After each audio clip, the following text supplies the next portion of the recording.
Olá, meus amados irmãos, eu vos cumprimento com a santa e gloriosa paz do nosso amado Salvador Jesus Cristo. Aqui é o vosso amigo, pastor Daniel Rosa Dutra. Bem-vindos ao nosso canal. Lembra você que estamos estudando neste trimestre sobre a Igreja em Jerusalém, doutrina, comunhão e fé, a base para o crescimento da Igreja em meio às perseguições. E no domingo, dia 13 de julho, estudaremos a lição de número 2, que tem como título A Igreja de Jerusalém, um modelo a ser seguido. A leitura diária de segunda-feira, dia 7 de julho de 2025, foi assim intitulada Esperando em Oração. O texto escolhido encontra-se em Atos dos Apóstolos, capítulo 1, versículo 12 a 14, que diz: Então voltaram para Jerusalém, do monte chamado das Oliveiras, o qual está perto de Jerusalém, à distância do caminho de um sábado, e entrando subiram ao cenáculo, onde habitavam Pedro e Tiago, João e André, Filipe e Tomé, Bartolomeu e Mateus, Tiago, filho de Alfeu, Simão o Zelote e Judas, irmão de Tiago. Todos estes perseveravam unanimemente em oração e súplicas com as mulheres e Maria, mãe de Jesus, e com seus irmãos. Meus amados irmãos, no terceiro subtópico do primeiro tópico, o comentarista afirma que a Igreja de Jerusalém orava. Sim, perceba que o texto que lemos está no capítulo 1 de Atos, portanto, antes da descida do Espírito Santo que aconteceu no dia de Pentecostes. A recomendação de Jesus em Lucas capítulo 24, versículo 49 foi: E eis que sobre vós envio a promessa de meu Pai. Ficai, porém, na cidade de Jerusalém, até que do alto sejais revestidos de poder.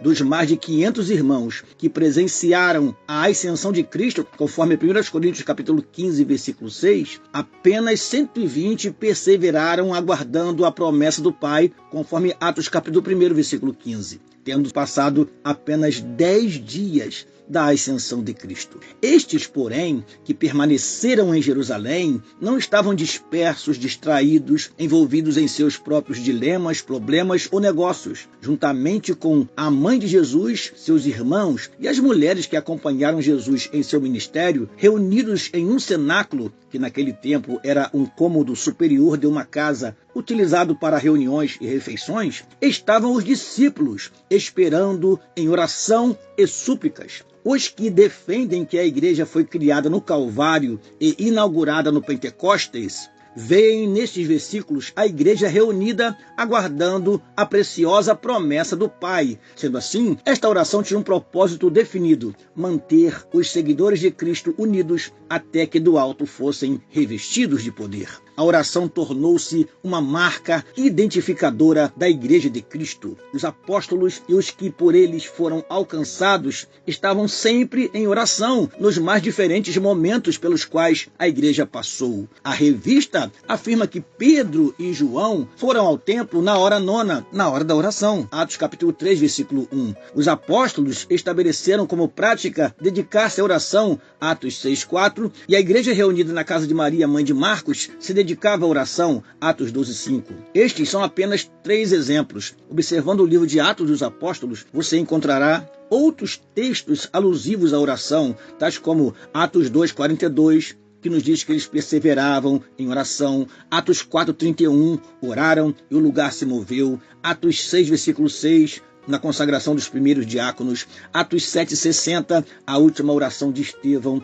Atos 9:11, Saulo em oração após o encontro com Cristo. Atos 9:40, Pedro orando por Dorcas. Atos 10:2, a oração de Cornélio. Atos 10:9, a oração de Pedro em Jope e muitos outros textos.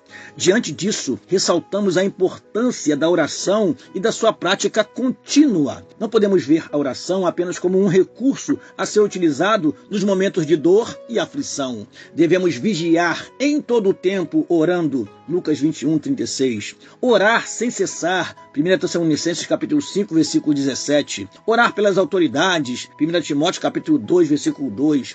Orar também pelos pastores, pela nação, mantendo assim essa prática em nossa vida e em nossas igrejas, aguardando o glorioso dia do arrebatamento da Igreja de Cristo, tendo a consciência de que a igreja que será arrebatada será uma igreja que ora. Deus vos abençoe, em nome de Jesus. Amém e amém.